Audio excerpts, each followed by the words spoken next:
Time,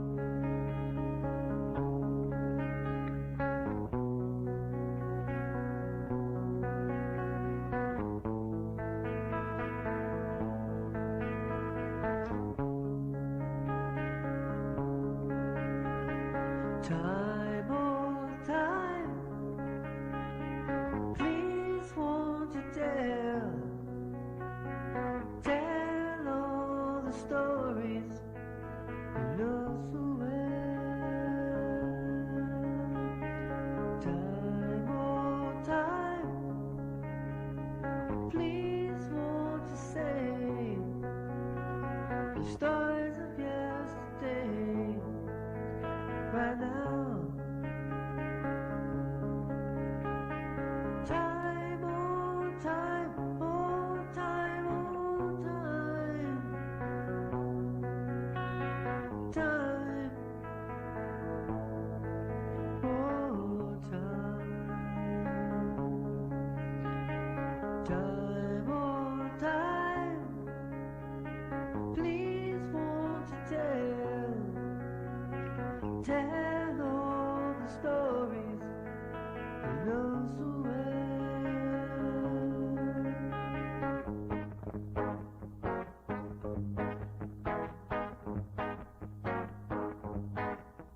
Voices crying in the wilderness. Come and see, come and see. Voices crying in the wilderness. Come and see, my people. Voices crying in the wilderness. Voices crying in the wilderness. Hey, we are the Lord. Everybody the people down. Everybody will be exalted. And the crooked will be made straight. That day.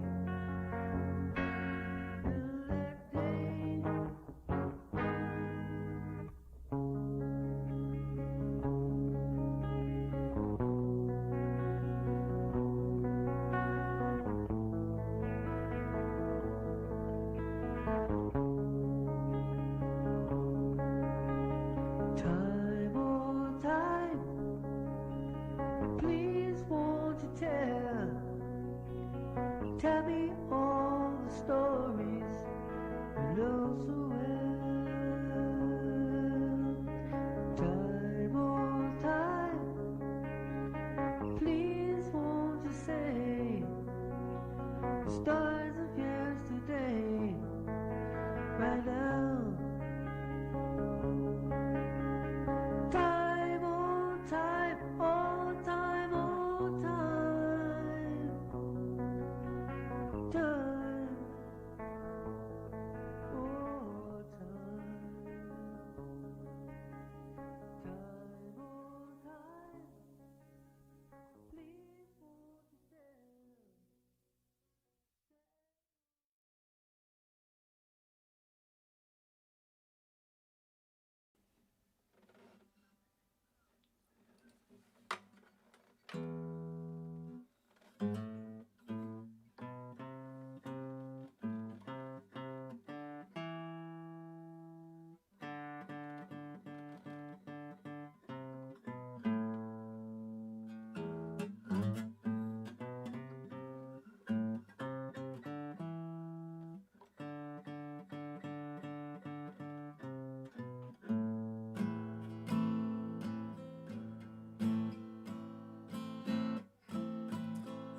you on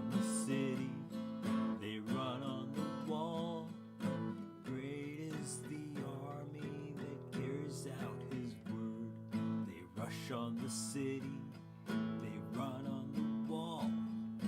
Great is the army that carries out his word. The Lord utters his voice before his army.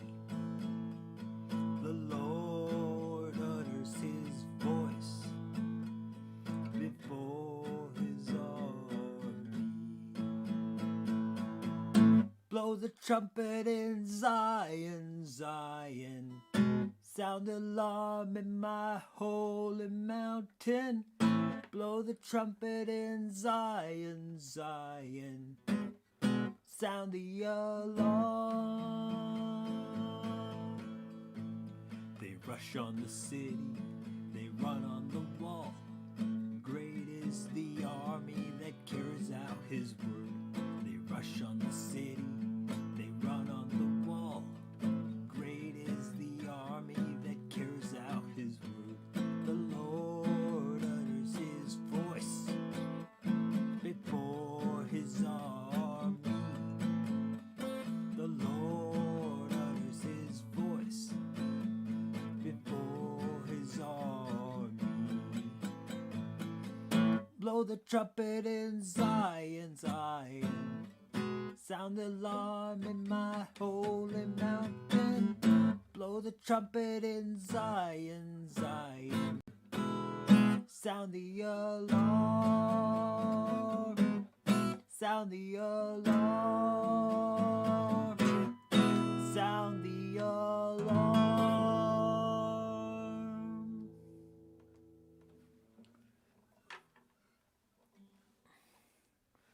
Welcome everybody to another live session. Today we are going to be picking up where we left off last week with the 7 seals. I really wanted to get into the historical aspect of the 4th seal, which is the, let me fix my camera here. But I just really wanted to get into the 4th seal and the historical aspects of that. But right now,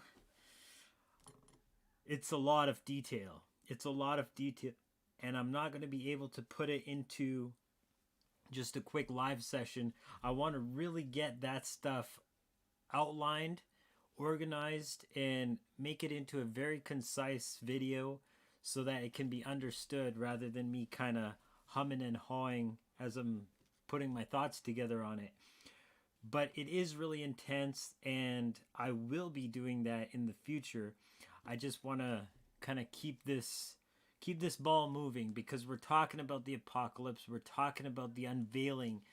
And as the living logos, as that power that's inside of us actually reveals the hidden natures of this thing, the book sealed with 7 seals, the eternal plan, we can actually reveal the evil that's in the world, the corruption that's in the world. All of this stuff is being exposed for the greater end. That is the unveiling of source, godliness, goodness, culminating ultimately with the Messianic age. And it's just a really exciting time that we're in right now. And the whole point of this is not fear-based. A lot of people read the book of Revelation and, they get scared. They get worried. They're like, oh, all this bad stuff is going on in the world. Like, what are we going to do? We're kind of helpless. That's a majority of the book. But hey, don't forget the last little bit, because all of that is happening with a purpose to unveil all of the corruption on every single level in the world that we're looking at right now. There's corruption on many different layers and many different levels, and different aspects of society all have their own kind of unique corruption in it. But when we're looking at that corruption being unveiled, revealed to the people, revealed to the actual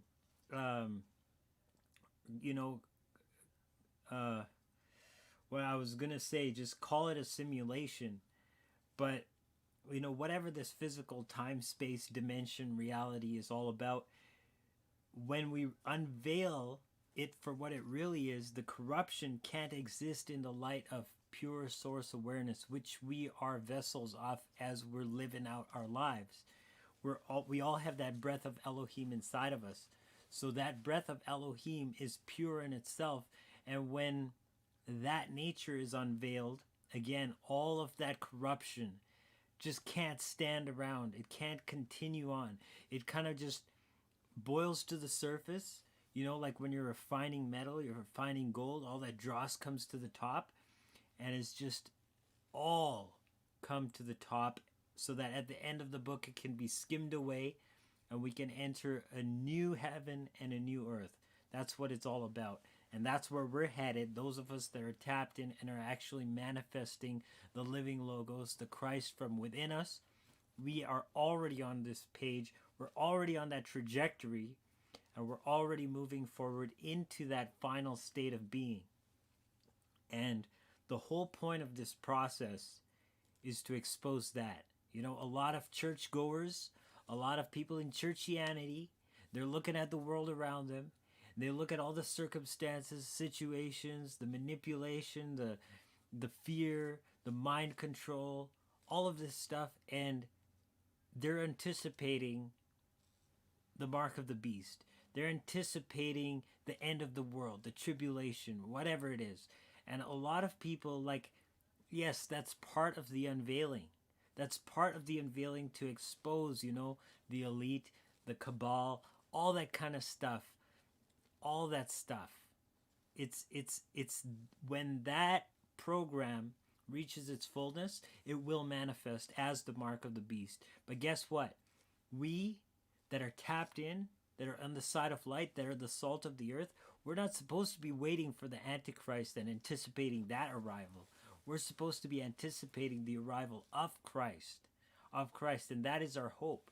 So when I expose all of these seals, all of the nature of this, what looks like absolute tribulation, right? All of that stuff is not for us. And maybe I'll get into that in this episode. We'll see how far I can get. But I definitely want to tie a lot of what I'm talking about here in the 6th and 7th chapter back into the oracles of Joel. Because that's why I sang that song in the beginning, because we are this army and we execute the word of Yahweh.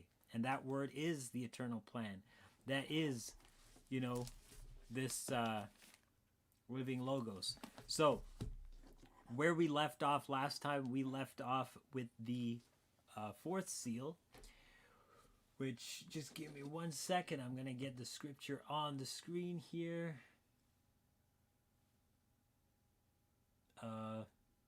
How come that looks a little bit crooked?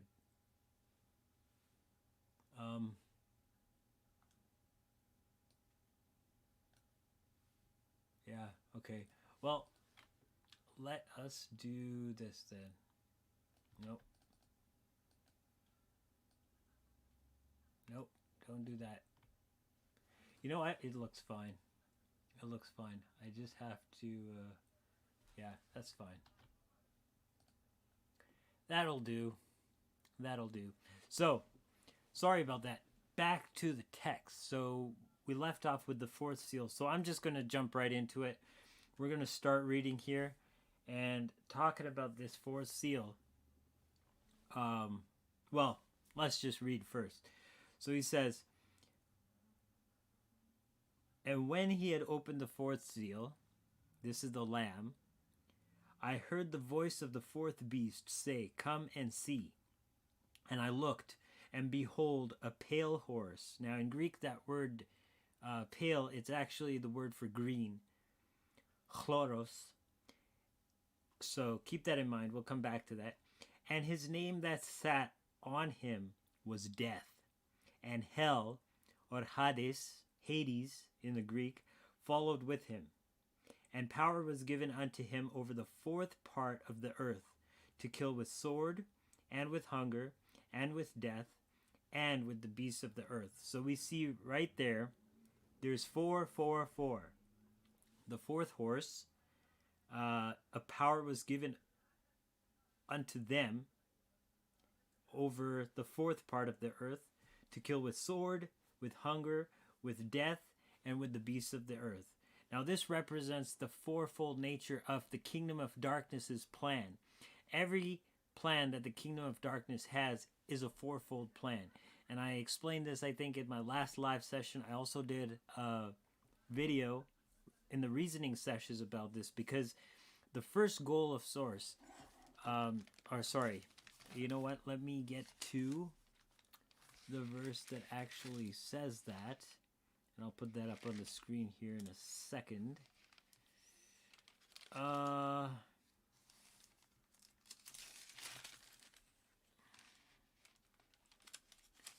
do this here. Let's do it like this, 20. So here we see that towards the end of the book, it says here in the second verse, and he, this is the angel, laid hold on the dragon, that old serpent, which is the devil and Satan, and bound him 1,000 years. So we have the dragon, the serpent, the devil, and Satan. Now the dragon represents the charmer, or the one that diverts your gaze. It also refers to the hypnotist.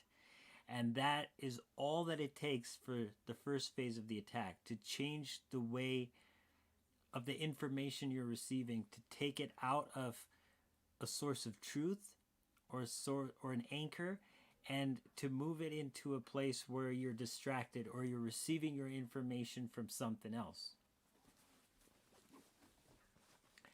The second part of that is the serpent. And now the serpent will try to create hurt in you. And it will try to make things look like you're living as a victim. The third part is the devil, which lies and then monopolizes those hurts inside of you. And once you start believing the lies, then you start, thinking everybody's against you, all the situations are against you, when really it might just be a one-off incident. But this is how the kingdom of darkness gets root in our minds, because it is a battle for our minds. And in our own minds, we create that reality, which brings us to the fourth stage, which is Satan, which is the accuser, when we actually buy into that narrative and we buy into those kind of, lies. We buy into the lies and we end up sabotaging our own lives because we start to think all of that is true. We start to manifest around those scenarios, and from there we really spiral downhill. So that's just one example of the fourfold nature of how the kingdom of darkness manipulates our lives. But I want to point out that this goes not just for personal lives, this goes for everything, from internal strife between people to taking over nations. This is the exact same process that unfolds. And I did a video on that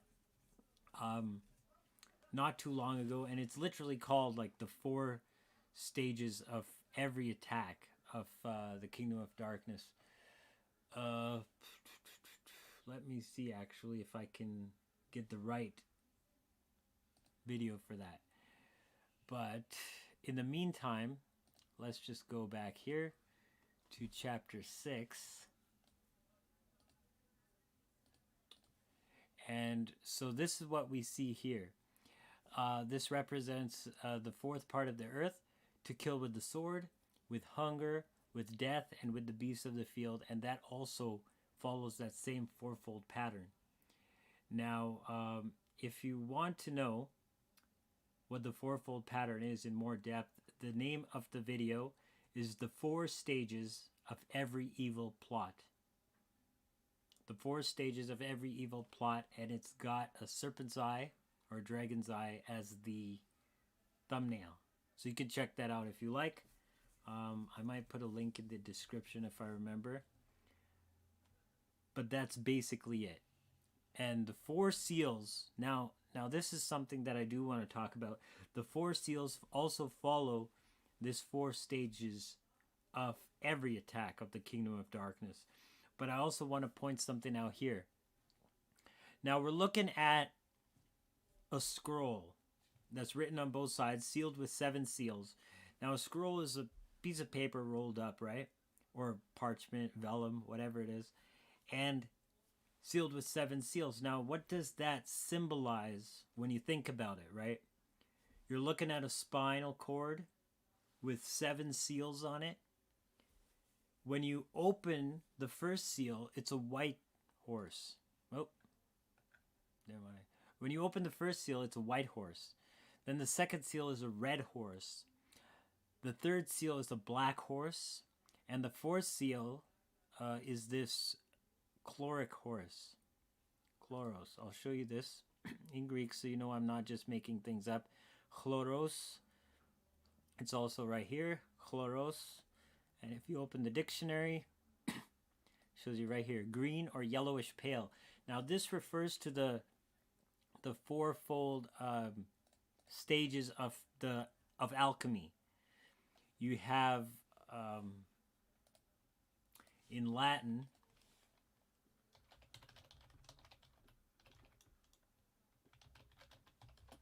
you have the fourfold stages of alchemy. And at first you have, hold on, let me,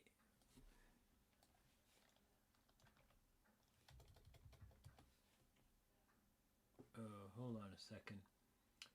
I'm trying to find this source, but the thing is that you have it and it moves through these 4 stages. And first it's called the whitening, then it's called the reddening, and then it turns black, and then it turns yellow. This is the cycle of the nature of the seed process, and this happens when you divide the month into 4 phases.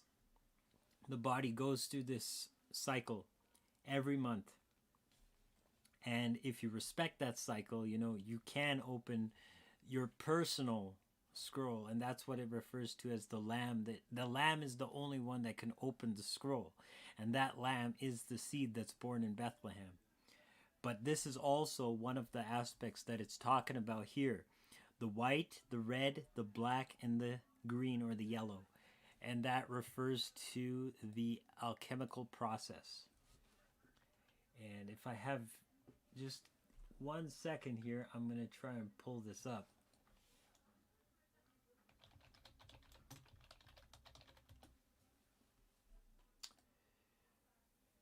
Here we go. Now, let's see if I can bring this on the screen here. Oh, can I do this? No. So we have the magnum opus. There we go. Pretty cool. And we have these 4 stages. So we have the blackening, the whitening, the yellowing, and the reddening. And this is also talking about the 12-fold. It fits into the 12-fold stages where you have the calcination and solution separation. I did this all outlined in my video with the male chrism. And it talks about these 12 stages and how they refer to each basically sign of the 12 divisions of every month. And that's literally what we're looking at right here. This is what it's all about. This is one of the aspects, that it's all about. Don't take things out of context and say this is all it's talking about, because the book itself is sealed with 7 seals. And one of those interpretations is the literal interpretation. But don't forget that the literal interpretation, being one of the interpretations, cannot be discredited. It has to be built upon to get the other 6 seals open. Then there's the allegorical, there's the esoteric, there's the astrological, there's the biological. All of these different aspects refer to the interpretation of what's really going on. When you put it all together, you can't ignore one, and you can't, pick and choose. You got to look at the whole thing all together, and all of these different symbols all play a part in making the whole picture of this system. So that's one way to really break it down. Now, moving on, we have the 5th seal. And in the 5th seal, I'm just going to read it here.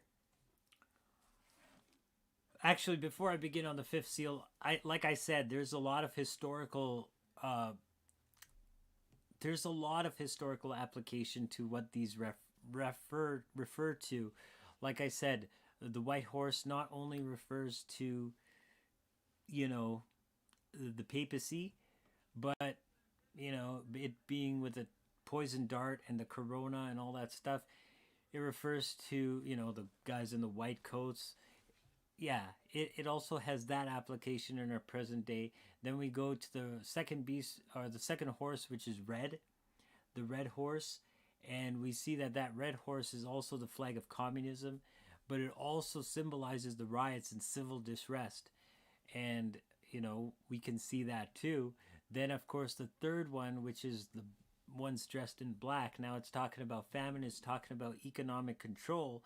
But when we really look at economic control, well, who runs the economics of the world? We kind of talked about that in previous episodes, and yes, it is the guys that dress in black, and they run the white pope. The black pope runs the white pope, and black pope literally runs the whole world. That is what we're talking about here. And at the same time, they cannot hurt the oil and the wine, which are us, because we have the oil in us, we have the wine on us, and that's what it's talking about. And of course, at the end, this is what follows, and it's that 4-phase attack plan of every plan of the kingdom of darkness. Now, that is an intro to the seals. That is the intro to the seals, but the rest of the seals don't follow a pattern that can be considered similar, at least not right away. And I'm going to delve into a bit of it right now, but I'm not going to really go too much into detail because, like I said, I want to tie this whole thing back with who we're come here to be. Why are we here in this world? What are we doing in relationship to what's coming? And how can we actually step up in that authority and take power over the kingdom of darkness, not be overrun by it, and not be complacent saying, oh, everything's going to work out, let's just sit back and enjoy the show. We have to participate in the show, and by participating in the show, we actually secure our own rewards for it. And I'll get into that when we get into the Oracle of Joel. But let's just look at the fifth seal, okay? And when he had opened the fifth seal, I saw under the altar the souls of them that were slain for the word of God and for the testimony which they held. And they cried with a loud voice, saying, How long, O Lord, holy and true, dost thou not judge and avenge our blood on them that dwell on the earth? Now, this is what's happening. We see like a lot of people die, and they're being executed for standing in their faith, standing for truth. And, it doesn't even have to be religious, right? In today, right now, in the world today, currently in our present situation, if you stand for truth, if you stand for education, I'm talking about real education, not educare, meaning to lead out of your true nature. That's what the word educate from the Latin etymology actually means. But I'm talking about real learning from source within, seeking out truth, like the ancient Gnostics, like the Therapeutae, like the Alexandrian mystery schools, even the Essenes. All of these groups of people that were persecuted by mainstream churchianity, all of that stuff, that's what it's really all about. Getting in line with truth, because, Jesus said, I am the way, the truth, and the life. He also said, you shall know the truth, and the truth shall set you free, and whom the Son sets free is free indeed. You're not going back to your bondage. You're not going to be yoked again in that slavery. So we have to realize that in this power that Christ has given to all of us, we are free. We are free, but we got to act free and stop playing the victim mentality. So being free, even though people are being executed, even though people are being persecuted, even though people are literally losing their lives, justice is sure, and it is not ever forgotten. But it does delay. It does delay because there's this time warp that we're stuck in the physical, where people do something and then they might want to do something else. They might want to, backtrack on what they've manifested or created or imposed on other people. That's the grace of source. That's the mercy. That's there to say, hey, you know what? I know you've made some bad decisions, but I'm giving you time to actually wake up and reconsider your ways. But a lot of people, they don't want to reconsider their ways. They've chosen a life apart from source, apart from life, apart from this connection with divine unity. And they're running in the other direction, and they're not going to stop. Every time source reaches out to them, however that is, maybe even, this video, whoever's watching this video, that could be a manifestation of source reaching out to you. Are you going to choose to heed the word or not? Because I've done my part. And that's what this channel is all about, is me doing my part. But I can't make your choices for you. So are you going to choose the right path or not? That's why we're stuck in this kind of time warp. Because all the right path is waiting for you. It's waiting for you. So even if you've made bad decisions in the past, even if you've left source, if you've turned your back on God, God's not turned his back on you. So all you got to do is turn around, and it's like the prodigal son. He comes back home, and right away his father's like, put a robe on him, put a ring on him, we'll kill the fatted calf, let's have a party because my son that was lost is now come back to me. So that's what this is all about. And anybody can turn from their wicked ways. But judgment is coming. Judgment is coming. And these souls that are under the altar, they're pleading for justice. They're pleading for justice. They're saying, we were killed for truth. We were killed for, it says, the word of God, and for the testimony. That means that you bear witness to what the word of God has done for you, and that you want to share that with others. They're killed for that. And he says, how long will you not judge us? Avenge our blood on them that dwell in the earth. And white robes were given unto them, unto each and every one of them. And it was said unto them that they should rest yet for a little season, until their fellow servants also and their brethren that should be killed as they were should be fulfilled. So evil is not going to stop being evil, and they've got to fill that cup of iniquity. It's not all done, because again, we're stuck in this time gap. Evil is going to do whatever evil's going to do, but it just has to play out in time. And these white robes represent, righteousness. They represent cleanliness.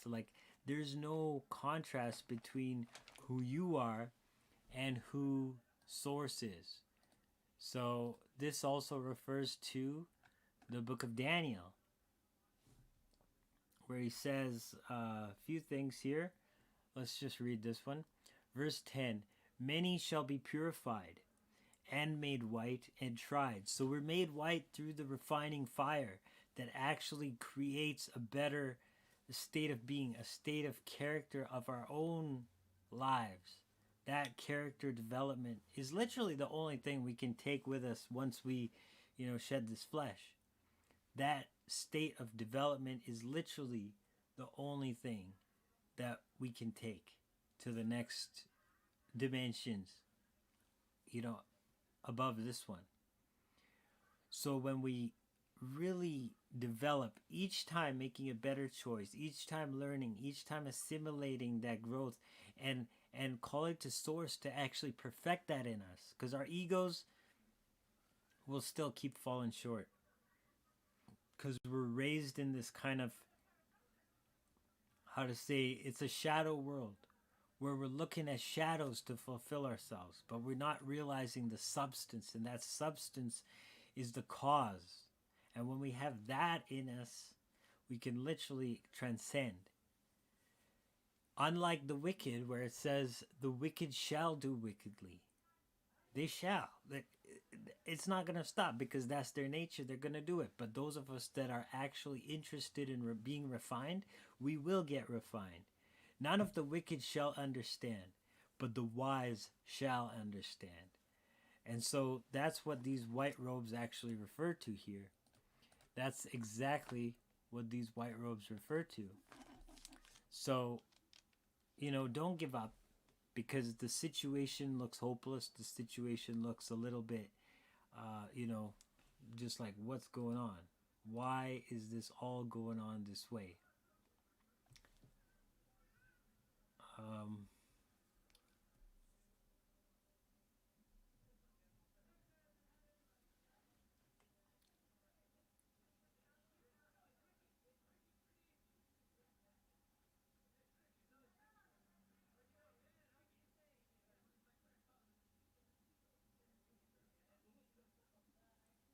Now, before I continue with the next seal, the next seal is pretty intense, and there's a bit of symbolism that's involved here.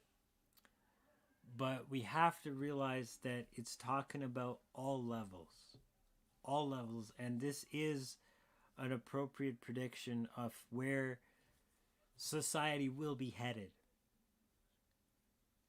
But it's also a prediction as to where we are not headed. We, I mean us that are, truthers, truth seekers, and I mean truthers at the utmost level. I'm not talking about subjective truth, because subjective truth then is everybody's true, but then you're still looking for truth. So how can everybody be true if everything's true? You know what I mean? Truth is not subjective. Truth is an edifice. And when we realize that truth is an edifice, if anything deserves, well, let's put it this way. If anything can be destroyed by the truth, then it deserves to be destroyed by the truth. And if anything is destroyable by truth, that means that truth is not subjective, because otherwise that truth would be invincible to the other truth. So truth is absolute, and that's why propaganda needs lies to create itself, and then more lies to keep it going, to keep that momentum, to keep propping that narrative up. It just needs more lies, because as soon as a little bit of truth slips in, all of a sudden it just starts falling apart at the seams. Just one quick example here. Here locally in Calgary, there was a huge story on the CBC how the ICUs were full, overflowing. This was on CBC, the Canadian Broadcasting Channel, or Corporation, sorry. Canadian Broadcasting Corporation is literally just bought out by the government. But anyway, they had all this thing, and they said, oh, everything's overflowing. Well, guess what? It was found out that the footage they used for that clip on the news media, they put a mannequin in the bed. People found this out. They called out the network, and guess what? The network backpedaled and said, okay, yeah, we used a mannequin. It was a setup. Now, how well do you think that's going to hold for the narrative? Do you think that's going to, just kind of keep the narrative going? Or is that going to be like a major red flag? And people are going to say, well, if it's full, why did you have to pretend it's full? Right? It's not going to expose everything right away, but a little bit of truth has the potential to take a whole house of cards that's built on lies, and it just dismantles the whole thing. It starts to dismantle the whole thing. So this is what we're talking about when we're talking about truth, and truth is the ultimate enemy of the lie, of evil. I bring all the quotes on the screen because I can. Here it says, Jesus is talking in the Evangelion of John. He says, the thief comes not but for to steal, to kill, and destroy. I am come that they might have life, and they might have it more abundantly. He's talking about the thief, which is the one who steals the truth. He steals the truth. In another place, he also talks about the sower who sows the seed, and right away the enemy comes to steal it. So what is he stealing? Let's have a look here really quick. He says,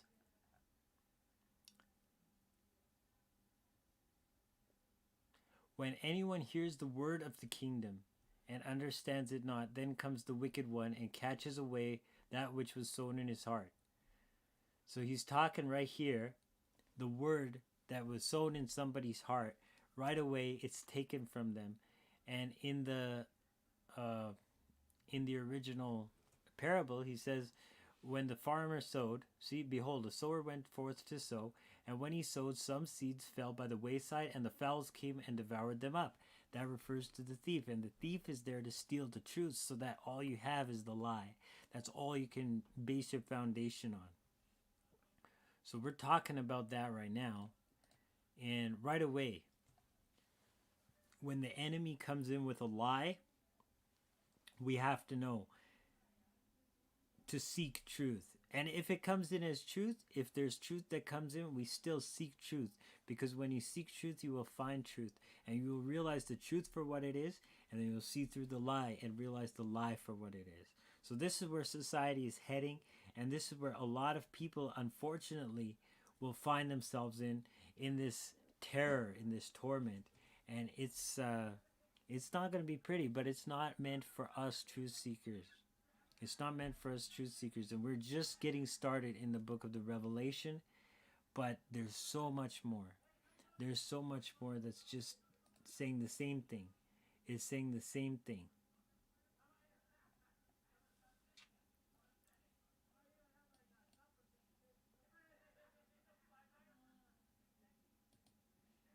So let's read the sixth seal.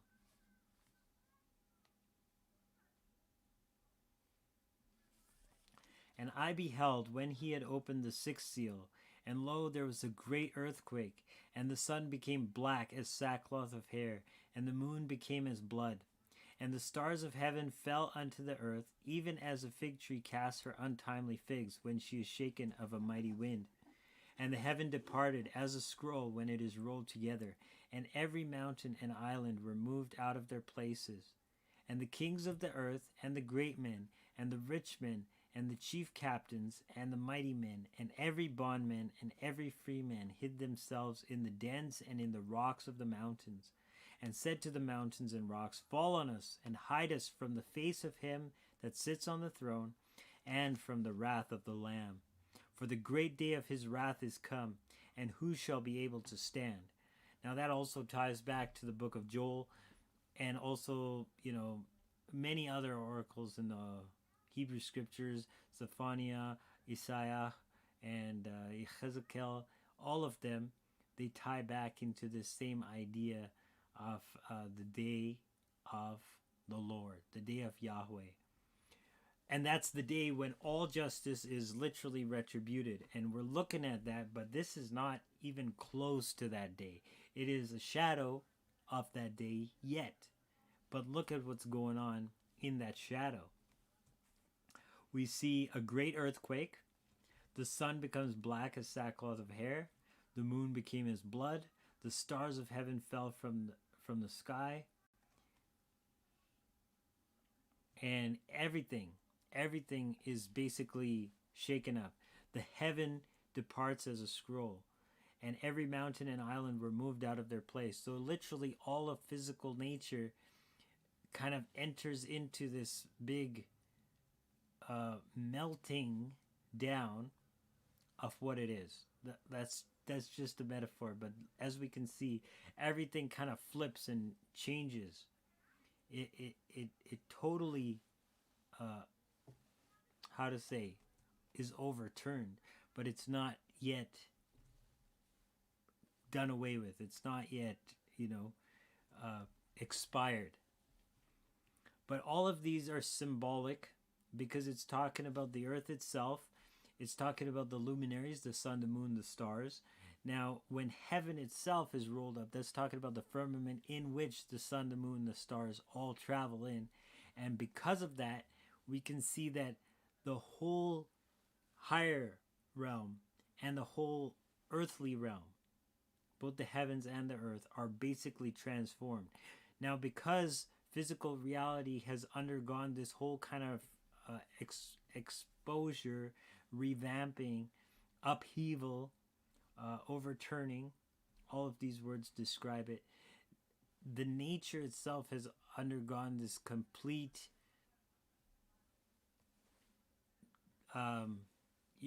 like I said, all of those words, overturning. Everybody knows that it's up. The time's up. Who is it? The kings of the earth, the great men, the rich men, the chief captains, and the mighty men. So it's going through the list of authority. The kings, then the great men, then the rich men, then the chief captains, like the people over the armies, and then the mighty men, which are the armies themselves. Every bondman, meaning, people indebted, or back then it's talking about Roman bondmen, and it's talking about every free man. So no matter who you are, whether you're, a regular citizen or you're a citizen with, whatever, on probation, whatever it is, you're in debt, whatever it is, everybody hid themselves in the dens and in the rocks of the mountains. Now, this is after every mountain and island were moved out of their places. So they're running to the very thing that cannot save them. It cannot hide them. It cannot deliver them. But what do they say? They say, to the mountains and rocks, fall on us and hide us from the face of him that sits on the throne and from the wrath of the Lamb. So they know their time's up. How do they know their time's up? When they're in the earth and they're not even seeing the one on the throne. They're not even seeing the Lamb. But yet they know that this system of justice is unfolding. The one that sits on the throne is Yahweh, and that Yahweh embodies the principle of seed time and harvest. That's literally what it means to be and continue to be in existence, who was and is and forever shall be. That's what Yahweh means. But when it says the Lamb is that which basically paid the debt, as we have, in our contrast to the perfection of Source. We can get better little by little here and there, but that's nowhere near the amount of betterment that Source can give us through this debt being paid off through the Lamb. Because without the shedding of blood, there's no remission. And that whole remission of our uncleanliness, our dross, our bad that we're holding on to, all of that stuff, it's there and it's recompensed through the Lamb. But if we're running away from the Lamb, we have to face the converse of that, and that's the wrath. And they know it. And they say this, for the great day of his wrath is come, and who shall be able to stand? Who shall be able to stand? Now, I was going to do a bit more of this. But I definitely want to get into the day of Yahweh and the oracles of Joel. But you know what? Let me just continue here in a bit. I'm just going to brush over this next chapter because it is important to talk about before I get into the army mentioned in Joel.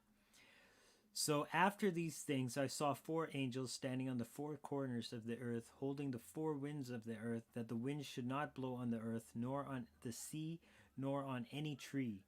These, again, fourfold nature. You have the 4 elements, the 4 living creatures, the 4 seasons. All of that stuff ties in with this whole fourfold nature. When you're looking at angels, there's 4-fold system that, Source's blueprint also contains a 4-fold plan, but the system of evil, the whatever evil plan, also has a 4-fold plot. But when we're looking at Source and we're looking at angels and we're looking at that manifestation of creation, those 4-fold also refer to, like I said, the seasons, and it also refers to alchemy, the 4-fold process. But look at this. It's talking about a complete covering of everything. 4 corners, the 4 winds, nothing, no winds blowing. The whole earth is like this. And this is basically it, for this part at least. And I saw another angel ascending from the east, having the seal of the living God.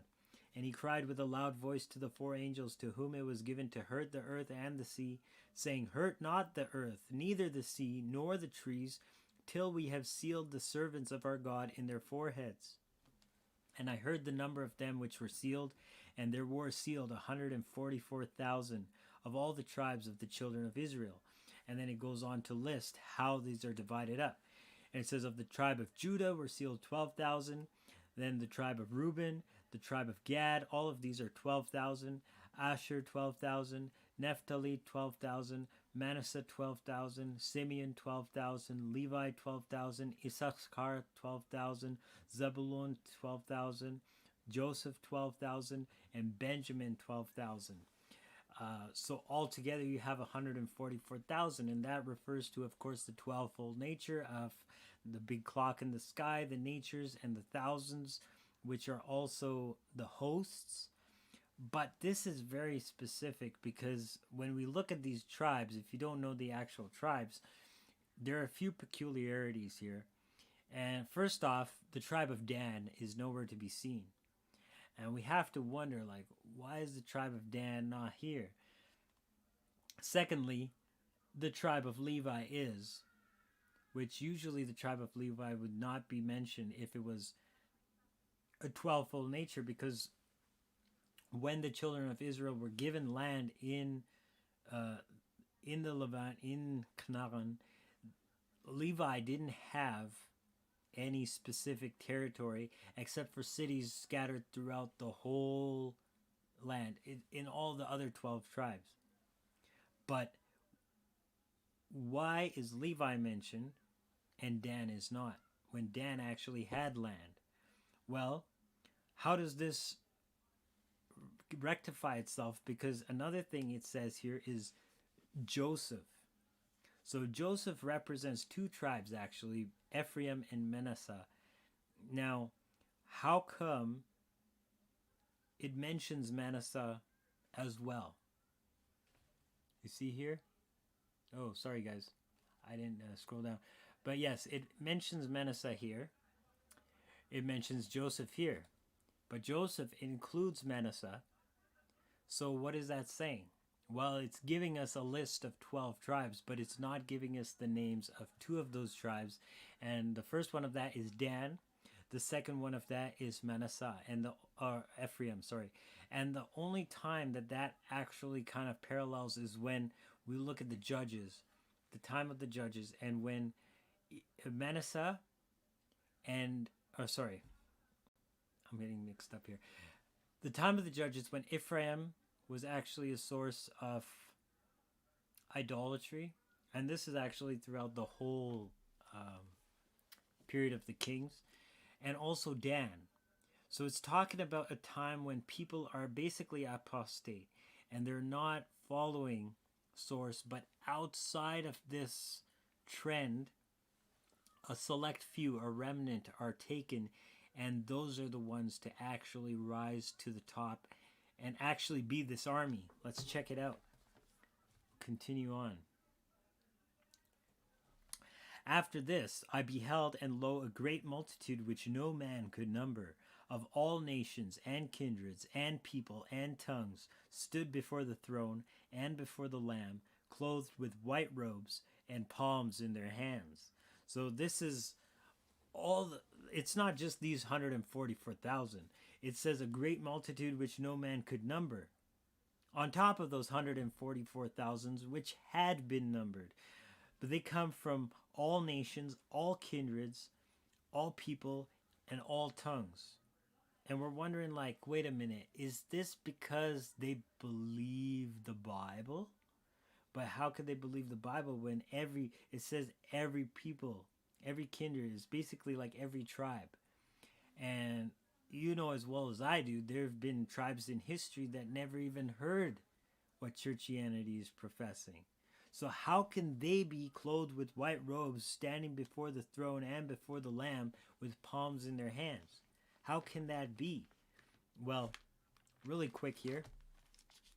I just I'm just going to jump around just a bit to get my point through here. And we are going to go to Paul's epistle to the Church of Rome. And I'm not talking about the Vatican. I'm talking about the real Church of Rome that precedes the Vatican.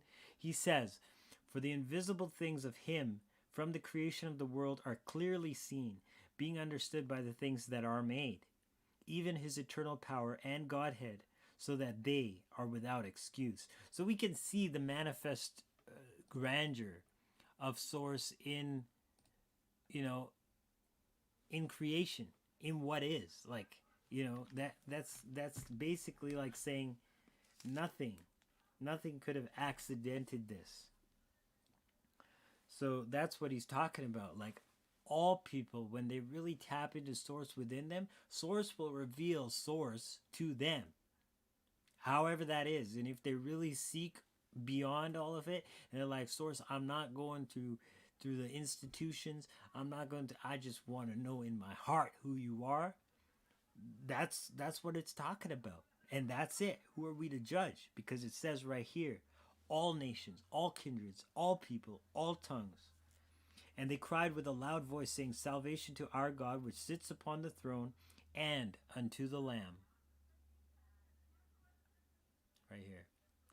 And all the angels stood round about the throne, and about the elders and the four beasts, and fell before the throne on their faces, and worshipped God, saying, "Amen. Blessing and glory and wisdom and thanksgiving and honor and power and might be unto our God forever and ever." There we have a sevenfold benediction. I did a reasoning session on that. You could probably look that up. Hold on, I'll get the name for you guys here, because all of this stuff definitely ties in with a much greater potential. Now that one, that video is called Source's Multifaceted Transcendent Fractal Nature. Source's Multifaceted Transcendent Fractal Nature. Check that video out if you want to know more about this sevenfold benediction. Because each one of those represent, again, moving through those seven layers, those seven heavens, those seven seals, those seven energy centers, whatever you call it. And one of the elders answered, saying unto me, "What are these which are arrayed in white robes, and whence came they?" And I said unto him, "Sir, you know." And he said to me, "These are they which came out of the great tribulation." So we haven't even gotten to the trumpets. We haven't even gotten to the bowls of wrath. And yet he's saying that these are they which came out of the great tribulation. The group that no man could count, on top of the 144,000. And they have washed their robes and made them white in the blood of the Lamb. Therefore are they before the throne of God, and serve him day and night in his temple. And he that sits on the throne shall dwell among them. They shall hunger no more, neither thirst any more, neither shall the sun light on them, nor any heat. Guess what? We don't get our substance from the physical foods or the drinks or the sunlight or the air, although those are stages in our physical bodies. But once we shed this physical flesh, what is happening? The Lamb, which is in the midst of the throne, shall feed them. We get our sustenance from pure divine Source, living Logos, energy. And the Lamb shall lead them unto living fountains of waters, and God shall wipe away all tears from their eyes. This is the promise that we have to look forward to as members of this divine army. Now, the divine army is powerful beyond belief, but we exercise the Word, the living Logos, and that is where we go to the Oracle of Joel, right? This is what we're talking about. "Blow the trumpet in Zion and sound an alarm in my holy mountain. Let all the inhabitants of the land tremble, for the day of Yahweh comes, for it is nigh at hand." Again, the wrath of the Lamb. Hide us, because the day of his wrath is come. And who can stand? a day of darkness and of gloominess, a day of clouds and of thick darkness as the morning spread upon the mountains. So it's talking about that nature. And in Source, like Source dwells in the darkness because that darkness represents mystery. It represents that hidden stuff that transcends our physical dimension. And that is where Source abides. But it's not just darkness considering like, oh, we can't see what's in there. It's a darkness like a looming it's like a looming doom on whatever physical edifices we've built for ourselves as securities in this physical world. None of that stands a chance in front, face to face with the transcendence of Source, divine creator. But now it talks about the people that are part of this army. And this is where I want to leave off this episode today. In the middle of the second chapter, it says, a great people and strong. There has not been ever the like, neither shall there be any more after it, even to the years of many generations. A fire devours before them, and behind them a flame burns. Now, this is talking about the vengeance. This is the army of Yahweh. And when people do wrong, the army of Yahweh comes in, and that's divinely guided, it's divinely protected, and it has the divine authority to stamp out all of the evil that was there before it. That is in the hands of this divine army. Like Joshua, you know, people wonder, like, why was Joshua so violent? Why did he wipe out entire cities and, you know, sub-races of the Canaanites and the Jebusites and the Hittites and the Hivites and the Perizzites and Girgashites, all of that stuff. Why was he so vengeful? But it wasn't him. It was Yahweh that basically dispatched him to do all this stuff. They took the land from the people that had not been very good stewards with it. So the fire goes forth. The fire is the authority, that spirit of Elohim that literally burns up, that fire of the anointing that devours before them. Behind them a flame burns. The land is as the garden of Eden before them, and behind them a desolate wilderness. Yea, and nothing shall escape them. When we rise up in that power, because we're not the people, again, I cannot stress this enough, because unfortunately of the way mainstream Christendom, churchgoers, you know, I'm not lambasting the book, I'm not lambasting the truth, I'm lambasting the people that are sitting on the truth and monopolizing it, and deliberately or even undeliberately, but through their programming, creating a narrative of fear. Wait for the advent of the mark of the beast. Wait for the advent of the Antichrist. When we're supposed to be waiting for the advent of the Messianic age. We're supposed to be waiting for the advent of literally the second coming. You know, that is what it's all about. But the churches have twisted that and kept their people in a state of fear, kept their people in a state of ignorance to what their true power is. And our true power is literally the army of Yahweh. We stamp out the evil around us as hands, as feet, as the force that works in this world for Yahweh, for divine source. And that justice can flow through us when we allow it to.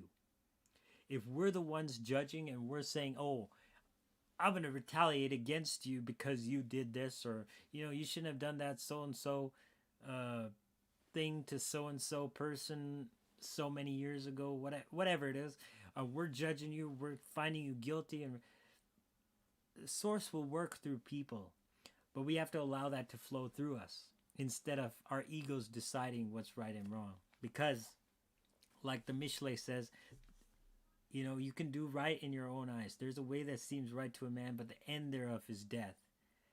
And when everybody does right in their own eyes, that's where the book of Judges leaves off. And it's a mess. It's a mess. Samuel had to come on the scene, and then they had their kings, and then, you know, finally things kind of got back to normal after the reign of King David. But, you know, we have to realize that we're not one of them. And we actually stamp them out. We stamp them out. The appearance of them, verse 4, is as the appearance of horses, and as horsemen so shall they run. Like the noise of chariots on the tops of mountains shall they leap, like the noise of a flame of fire that devours the stubble, as a strong people set in battle array. So there's literally no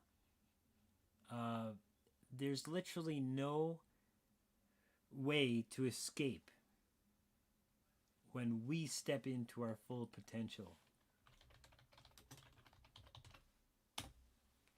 So when we step into our full potential, look at what happens to the faces of the evil people. Behold, their face, the people shall be much pained. Before their face, the people shall be much pained. So right in front of our face, they're petrified. All faces shall gather blackness. That's the Hebrew term for like literally like lose color, become pale. Don't tell me why they said blackness, but that's what it means. And of course, where I come from, they would say, oh, if you're scowling at somebody, that's making a black face. It's just like that pain, that agony, that, oh my God, our end is upon us. Our end is literally upon us. So that's literally what it's saying. They know it. They know it. But we are the army. We are rising up in this time to actually embody this. And then we have the next verse, which is part of that same thing. They run like mighty men. They climb the wall like men of war. They march every one on his ways, and they do not break their ranks. Now, I want to point out that in Hebrew, there's no distinction between present and future tense. In the book, it's saying future tense because it's talking about something that has yet to happen or that's on the verge of happening. So in English, we understand it to be future tense, but in Hebrew, the only tenses that exist are if it's already been done or if it's in the process of unfolding. So you have, I guess what you would say, incomplete and complete, or perfect and imperfect. I'm not too sure the technical words for it, but it's basically, what has been done, what has been finished and it's now done, and what is continuing, whether it's present or whether it's yet to happen, both fall into the same category. And when we're applying it to us, our present tense is present right now. We are in the now moment. This ties into how we actually are, reading this text. It's a document that's even so legal that in the nature of physical reality, we can only write in the present tense, in the now. And when we're looking at legal documents and contracts, we can only write with present tense. I'm not talking about the fiction that the courts are using now. I'm talking about real legal documents. And that's basically it. There's only the now. And we being in the now, we are those mighty men. We do climb the wall like men of war, so on. We march everyone on his ways, and we do not break our ranks. We do not break our ranks. We're not, oh, maybe I should do this. Maybe I should. We know exactly where we're going. It's straightforward direction. We are unwavering, and we have that authority that keeps us strong. We do not break our ranks, neither do any thrust another. They shall walk every one in his path, and when they fall upon the sword, they are not wounded. They are not wounded because no weapon formed against us can prosper. We do not fear the tactics of the enemy because we conquer them. Darkness cannot overpower light, ever, ever. And that's what we're talking about. Now, the verse from the song, I love that song. I love that song because it ties in with this book. And of course, this book is my name. So they run to and fro in the city. They run upon the wall. They climb up upon the houses. They enter in at the windows like a thief.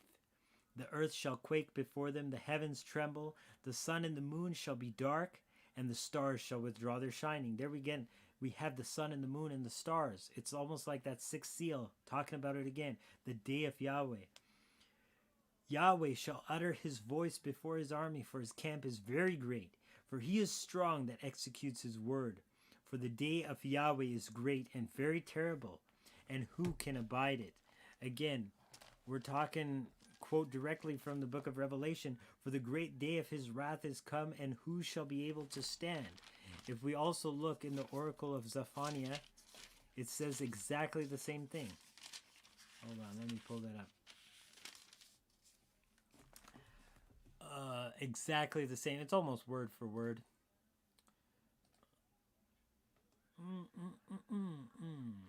The great day of Yahweh is near. It is near, and hastes greatly. Even the voice of the day of Yahweh, the mighty men shall cry there bitterly. That day is a day of wrath, a day of trouble and distress, a day of wasteness and desolation, a day of darkness and gloominess, a day of clouds and thick darkness. Is basically the same as what Joel said.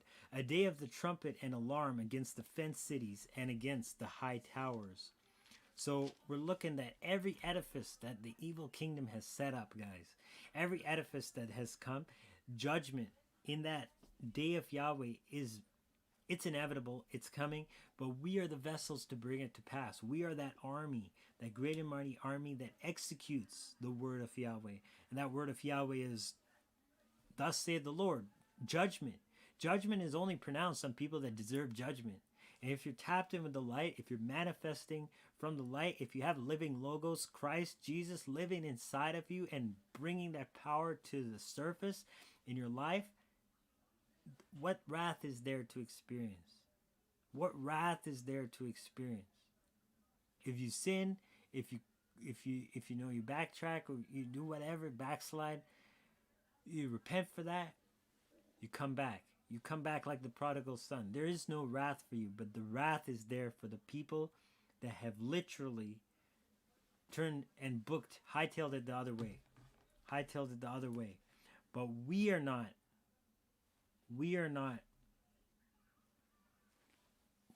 the ones to reap wrath. We are not the ones to reap wrath. In fact, it says that the blood, let me just bring that quote up right quick here.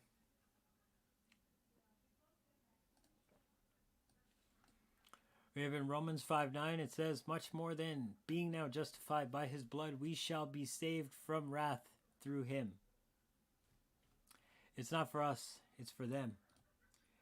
But I do also want to point this out that, we have to be undaunting no matter what it looks like. No matter what it looks like, we have to be sure and firm and steadfast on our foundation. That rock, that is Christ, that cannot be moved. And when we do, we will manifest like this. I will show you this oracle from the oracles of Isaiah. The same thing. He's talking about the armies that come against, the evil kingdom, the oppressors, whatever that looks like. It's coming against them, whoever that is. In our day and age, you guys know. And that is what's being exposed and destroyed. I'm just going to read one verse and then I'm going to close. They, talking about the army, shall hold the bow and the lance. They are cruel and will show no mercy. Their voices shall roar like the sea, and they shall ride upon horses, every one put in array like a man to the battle against you, O daughter of Babylon. Again, link back to Revelation and Mystery Babylon and how Babylon the Great has fallen, and has become the habitation of every unclean beast, every unclean fowl. This is what we're looking at. We're looking at all of this uncleanliness and they're drunk with blood, man. And that's not a metaphor. Look up adrenochrome if you don't know what that is. Literally drunk with the blood of all of the righteous, all the saints, all of everybody that has been martyred by this empire. Yeah. I don't need to say more, but we are literally stepping up into this new way of actually embodying our own powers.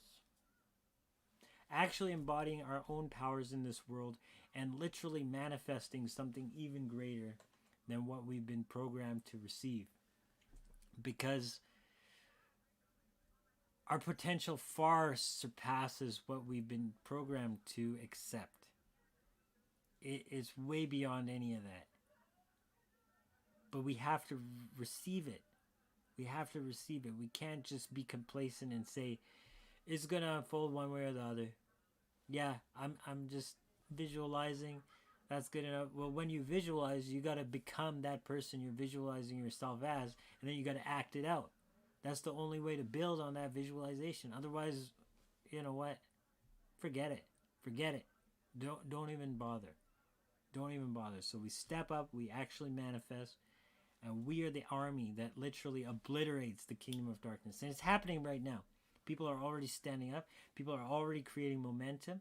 There's so much momentum with those of us that are moving forward. We already can see it in our lives.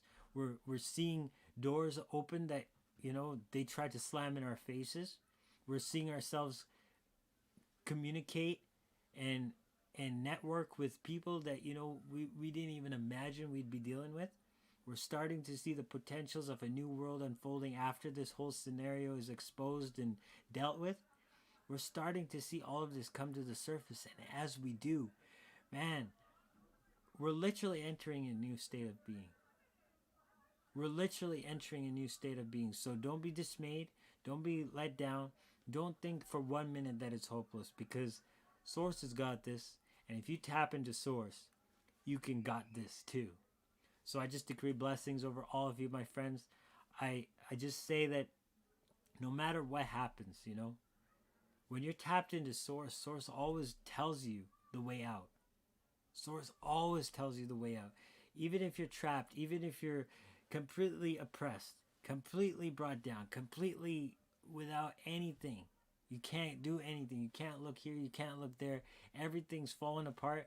Source always tells you whether it's okay, things are fine, just keep pushing on. I'm going to open doors that you need to know will be open. And before you know it, you're not trying, but in trusting, those doors open. So as all of you guys, part of this high vibe tribe, I just decree this over you, that all doors that need to be opened, you just allow. You just allow from your inside, and from that inside space, the living logos can actually manifest it for you. You're not stressing with your ego. You're not manipulating physical reality. You're literally allowing the cause of all things to reflect his blueprint and manifest who you've come here to be. Who you've come here to be. Because when you are here as who you've come here to be, you will start to literally have everything fall around you into where it needs to be. It's just like a magnet. It just attracts all this stuff towards you. And then, yes, you too will be on this leading edge. This wave crashing on the shoreline of an unexplored territory. So with that being said, I'm going to close out now. Got to get ready. Still working on editing the Joel Fernandez show. I'm going to be talking about the calendar in this next episode. And a few episodes, I got some really neat stuff lined up. So if you're into the Joel Fernandez show, check that stuff out. Other than that, guys, I'm just going to go with a blast of the shofar.